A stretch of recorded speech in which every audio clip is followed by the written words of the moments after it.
more than 100 years ago, those who came before us could only add the energy of animals to their own strength. Our progress since then has been based on our learning how to develop and use new sources of energy, of power.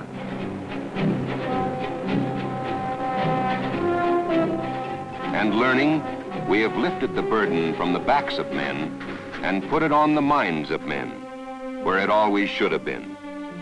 The minds of men.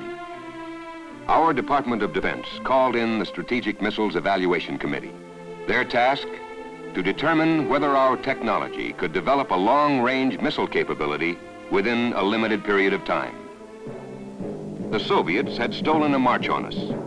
We knew it, and worse than that, they knew it. Time had become a weapon when they faced the task ahead. Men like von Neumann, Millikan, Ramo, Lauritsen, Trevor Gardner, General Power, General Schriever. On the basis of their positive recommendation, the Department of Defense, through the Air Force, launched our accelerated ballistic missile and space programs. The date, July 15th, 1954.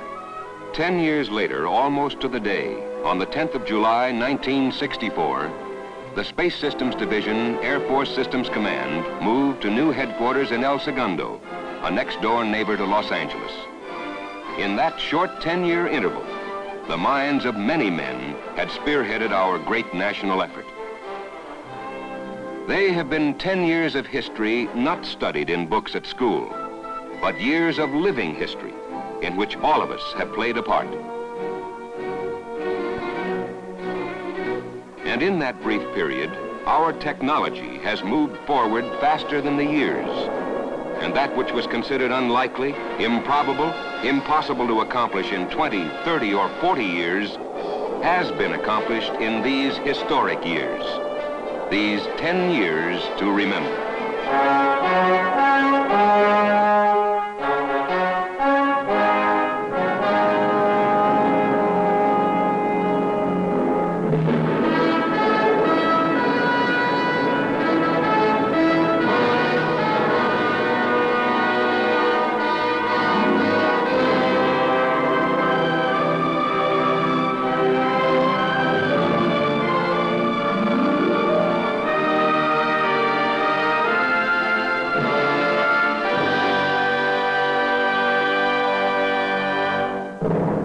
Looking backward, 1954 doesn't seem so very long ago. It was in that year that we launched the Nautilus, our first nuclear-powered submarine. But the energy potentials of rocket engines and motors were only hopeful, tentative figures on bits of paper. Turning those bits of paper into reality was the task initially assigned to General Bernard A. Schriever. In 1954, rockets meant different things to different people. To some, rockets meant missiles, a great added deterrent strength for our national security.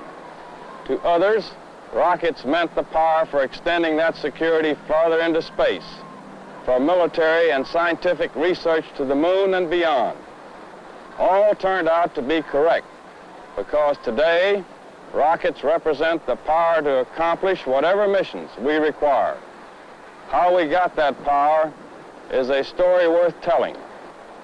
The fact that it is a success story is due to many people in many areas of effort and to the foresight of our scientific advisory boards, of the industry, of our Department of Defense, and the Congress.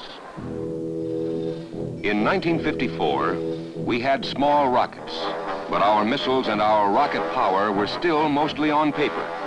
Reduced to basics, what we needed were 4 items. Item 1, the airframe.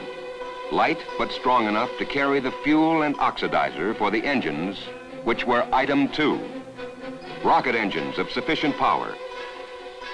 Item 3 was the re-entry vehicle that must travel through space and re-enter the Earth's atmosphere without being burned to a cinder by friction. Item 4 was guidance, to provide accuracy on a 6,000-mile journey. Of the 4 items, we had only a start and the knowledge that technically we could have them. The question was, how soon could we have them? It had normally taken about 12 years to develop new weapon systems. Now it would have to be done in something like half that time. And then within 2 years, our first ICBM Atlas was in production. The rocket engine program had been stepped up to a point where instead of one supplier and 2 or 3 test stands, a number of suppliers and many test stands were active. Other companies and laboratories were working on the complex problems connected with guidance. Other companies still were on the road to solving the problems of the searing heat of re-entry.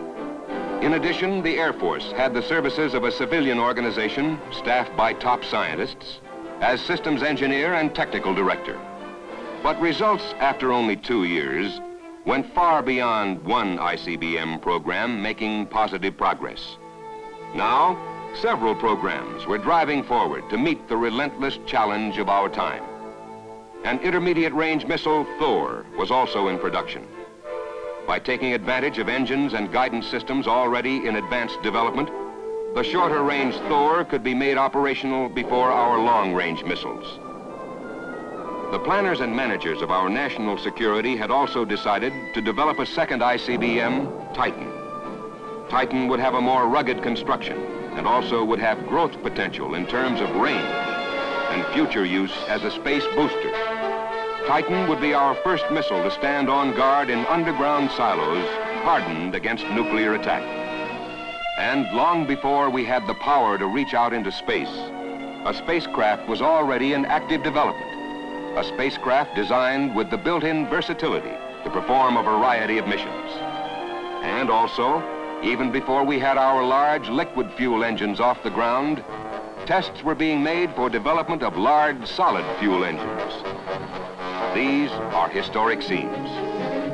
But in 1956, only a few people recognized what these tiny test vehicles would mean to all of us today. By 1957, hills and valleys, once bare and barren, were brought to life. Where there had been nothing, the pattern of progress was taking form and substance.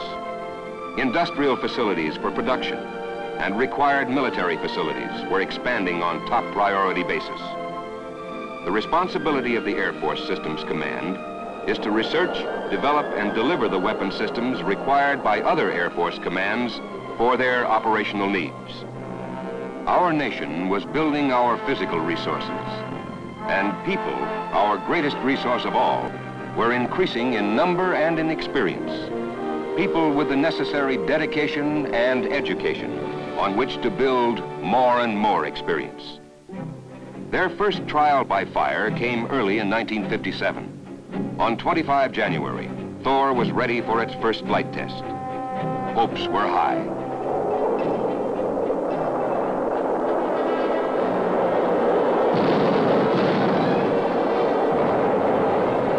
There is an old saying that you learn from failure. There was to be a lot of learning ahead on all our programs. When the product of your effort blows up higher than your hopes, there are a number of things you can do. Work harder and longer to find the problems and correct them. You can check and double-check every item. You do learn from failure. You even learn to try to smile when they call your bird the pad-to-pad missile.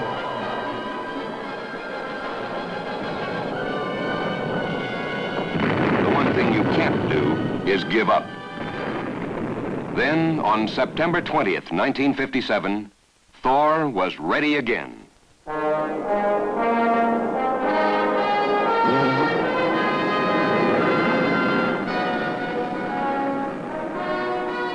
And Thor flew. On course and true, it blasted down the eastern test range. Rocket power lifted our missile program literally off the ground. This felt good.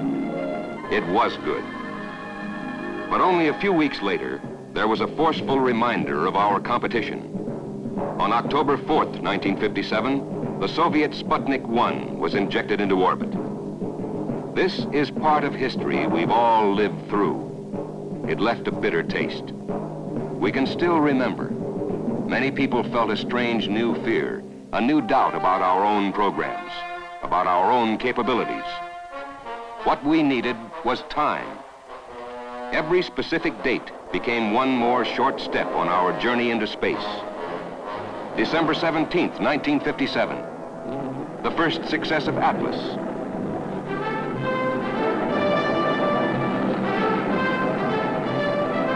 Six weeks later, on January 31st, 1958, the Army's Jupiter-C injected the first United States satellite into orbit.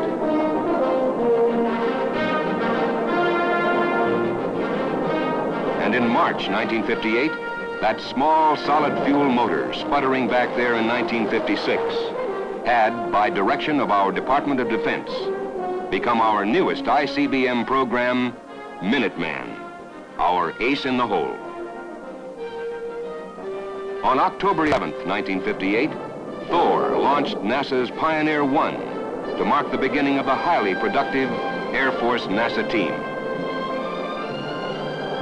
December 1958. In cooperation with the Army Signal Corps, the power of an Air Force Atlas sent Project Score, 8,000 pounds, into orbit. On board was a recorded Christmas message from President Eisenhower, which was transmitted from space. A voice from space, and on the ground, the sound of power.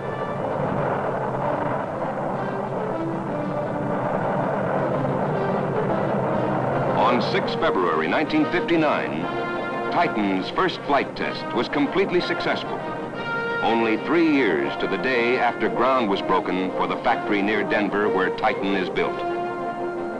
3 weeks later, Thor's power injected an Agena spacecraft into orbit.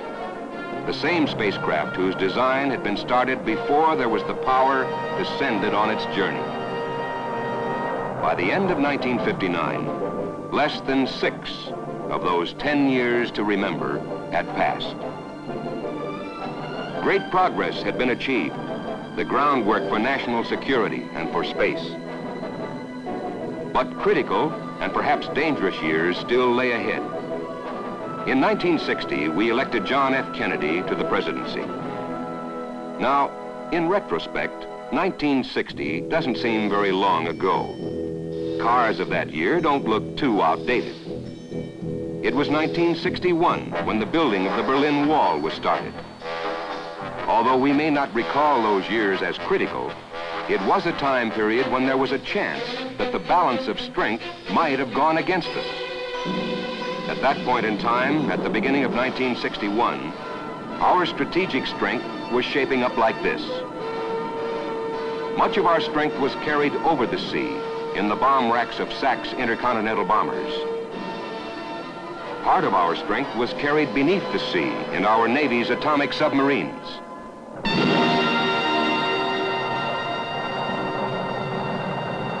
Over in the United Kingdom, Thor installations were completed and operational sites turned over to the Royal Air Force. On our own soil, Atlas D ICBMs were operational in the hands of SAC. Flight tests of Titan were very satisfactory. Our Minuteman ICBM was only a few months away from its first full-scale flight test. At the same time, the planned growth potential originally designed into our Titan I ICBM 5 years earlier was about to pay dividends with Titan II. Using storable liquid propellants, our most powerful missile would be able to react almost instantaneously from underground silos. But no long-range missile had ever been launched from a silo into free flight. Although tests indicated it could be done, there was only one way to make sure. So MATS airlifted a modified Titan I to Vandenberg Air Force Base. If it flew from out of that silo, we could be sure that Titan II would also fly. The date, May 3rd, 1961.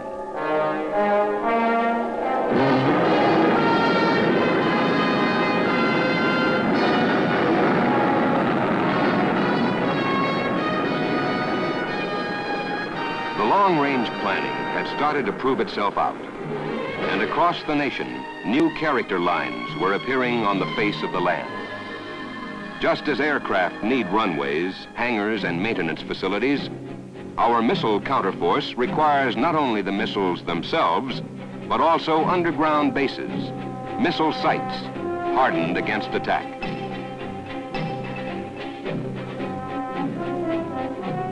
Some people said the tremendous combined job of building the missiles and the sites could not be done within necessary limits of time. It wouldn't be easy, but it would be done. All bases were put under the command of hand-picked Air Force senior colonels, tough people for a tough job. Each of them had a personal telegram in their private files. Quote, "I want it thoroughly understood that I hold each site commander personally responsible for successful activation of his site and its turnover to SAC in acceptable operational condition at the earliest possible date." It was signed Curtis E. LeMay, Air Force Chief of Staff. With full cooperation of the Army, the Corps of Engineers Ballistic Missile Construction Office was established, with responsibility for actual construction under Air Force control. It is a fact of life that twin companions of tremendous effort usually are problems and frustrations. And all those who worked side by side during those years will remember the relentless pressures and sleepless nights, as well as the success they achieved together. The schedule demanded that to meet our needs, the number of bases completed in 1961 would have to be tripled in 1962, and the total number tripled again in 1963. That schedule would be met. Prototype sites for all our ICBMs are built at Vandenberg Air Force Base in California as part of research and development. They are also practical training facilities for Strategic Air Command operational crews. Here at Vandenberg, men and the systems they will operate meet and get to know and understand each other.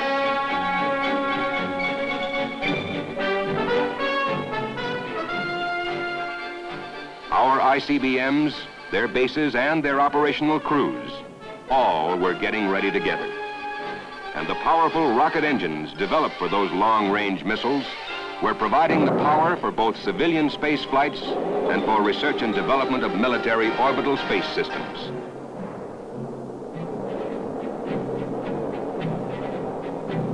In that development, our lifeline to space is a tracking and communications command and control network which monitors our spacecraft orbiting at many thousands of miles an hour. In Sunnyvale, California, the Space Systems Division 6594th Aerospace Test Wing has command responsibility for the Air Force Global Satellite Control Facility from launch throughout flight. In 1960, there had been a total of 29 military and civilian space flights. There were 16 successes and 13 failures. In 1962, there were 7 failures and 52 successes.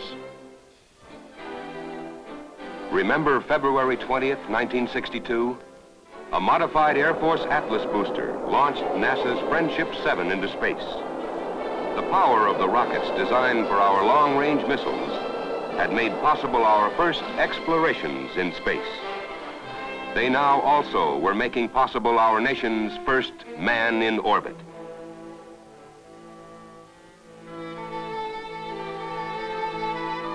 But to reach the moon and beyond, we needed rockets many times more powerful, even than those capable of delivering our heaviest ICBMs.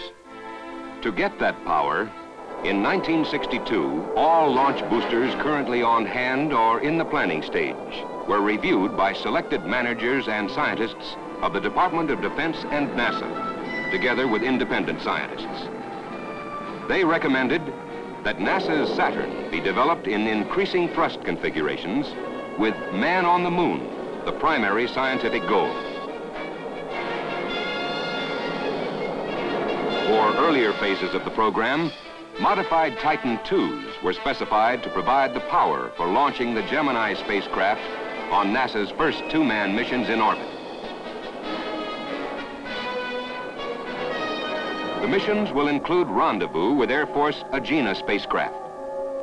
the managers of our National Launch Vehicle Program also recognized that maintaining freedom of operation in space, in the same way that we maintain freedom of the seas and of the air lanes, call for a different kind of booster power, a booster system that would fulfill military requirements for realistic cost, versatility, and fast reaction.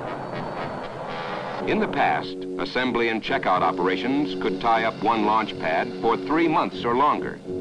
But now, in our new booster system, Titan III, developed by the Department of Defense through the Air Force, assembly and checkout procedures are completed in specially designed buildings, and the complete space vehicle is moved to the launch pad where only fueling and brief final checkout are required. Titan III has a design objective of being launched in a time as short as 2 minutes, and pad use is planned to be increased about 500% over today's average.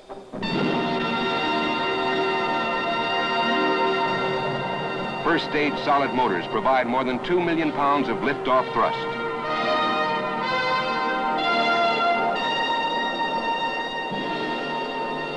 The core, a modified Titan II, plus a third stage, can be used without the solids for lighter payloads. The third stage, called a trans stage, is designed for versatility of operations and control, and to change the spacecraft's orbital path.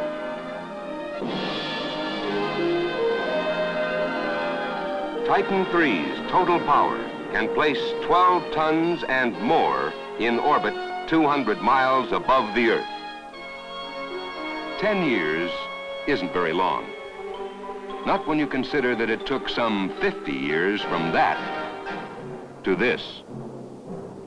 And these 10 years to remember, we've shared them together, and we've worked through them together. And part of what we can show for our great national effort adds up to this.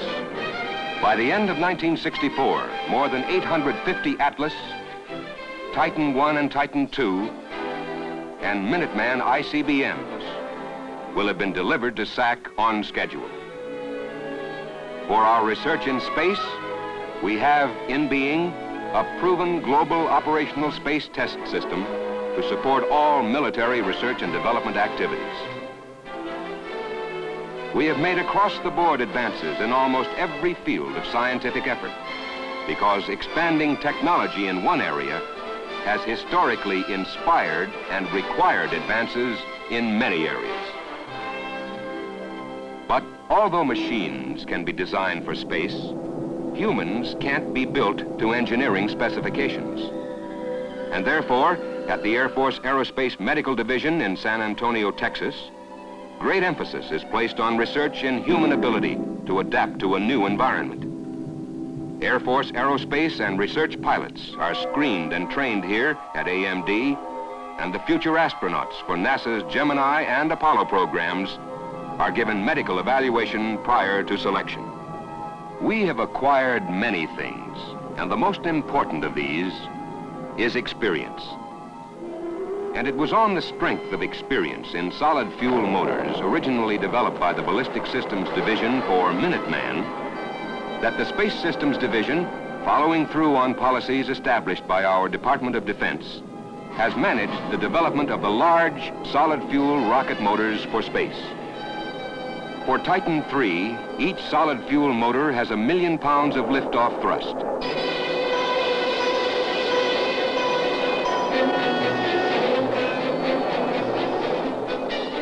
Even larger solid fuel rockets with 3 million pounds of thrust are being tested.